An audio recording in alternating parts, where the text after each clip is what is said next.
Now let us learn about data models.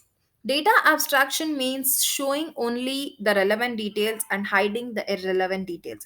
And this becomes possible with the help of data model.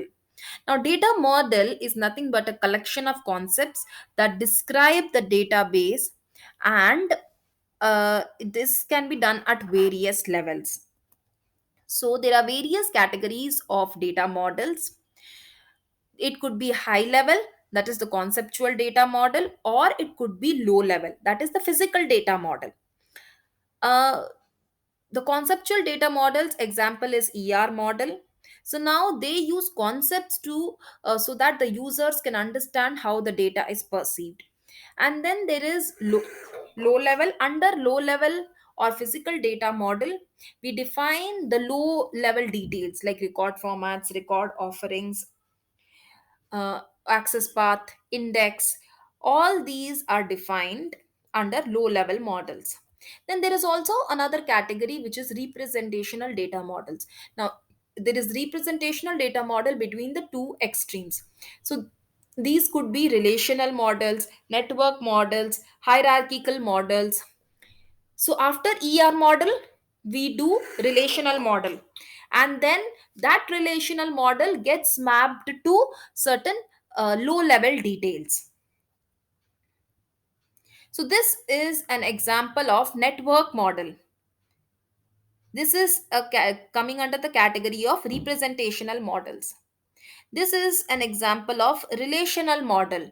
Again, it's an example of representational data model. Now let us understand what is database schema. Database schema is basically the description of the database. It defines what columns, what data types, what constraints, everything on the database. And it stores the description of the schema constructs in the DBMS catalog, and this is called the metadata. The description of the database is the metadata, and it is stored in the DBMS catalog. So now this can be this is an example of a database schema. There is student name, student number, class, and the major. Course has name, course number, etc. So this is an example of a schema. Now let us understand what is database state. Database state means the actual data that is present. So let us say this is a table. The first line or the headings, as you may see, is nothing but the schema. And whatever these four records that you see, that becomes the database state. So it's also called a snapshot, and it refers to the actual data that is present at that instant of time. Database schema changes very rarely. So I might not see any changes in database schema, but in database state changes very frequently. So when we define a new database, initially the database state, that is what data will be there, it will be empty. Then it gets initially loaded, and then after that an update operation keeps changing the database state, and we get a different database state every time. Another thing, schema is also called as intention, state is also called as extension. Let us understand about three schema architecture. So under three schema architecture, we it's used so that program data independence is ensured, and it allows multiple views of the data. There are three levels. One is the internal level. Now internal level is nothing but the low level. Then there is conceptual schema. Conceptual schema you should consider like your model. So it shows me all the relevant details as the concept of the database. It will hide the physical storage structure. And the last one is external schema. Now external schema is used to describe the various views.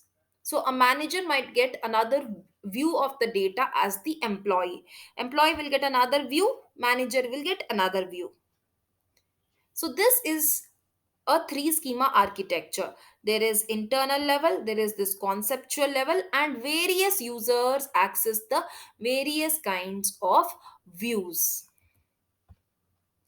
So one person might access first name, last name, salary. Another person might access staff ID, name, and the birth date. This is actually what is available. And internally, this is how it is stored in the form of a structure. Now, in three schema architecture, it's description of the data at various levels. Actually, the data is there at the physical level itself, but the conceptual level is viewing the data in some other way. So when I want to access data from the view level, it gets translated as various mappings. So, from one level to the next level, the request and the result is done through mappings. The process of transforming requests and results between levels is called mappings. So, between any two levels, there will be a mapping. The next is data independence. Data independence means I'm able to change data at one level without changing the data at the next level. So if I want to delete a view, I can delete it, but the data doesn't get changed. There is logical data independence. Logical data independence means I can change the conceptual schema without changing the external schema.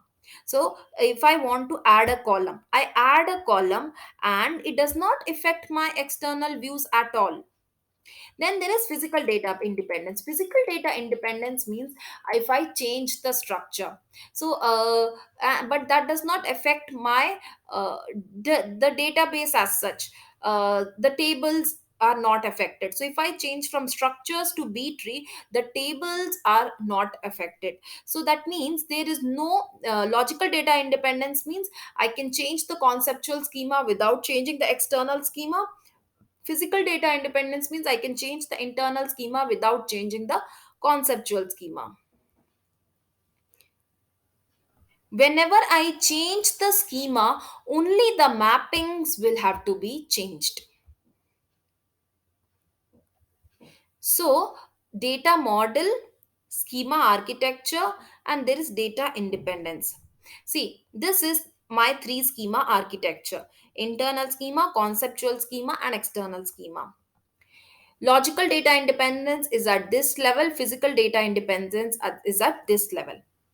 Conceptual data model works here, that is, the ER model works at this level.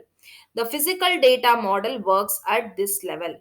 And then representational data model comes in between both.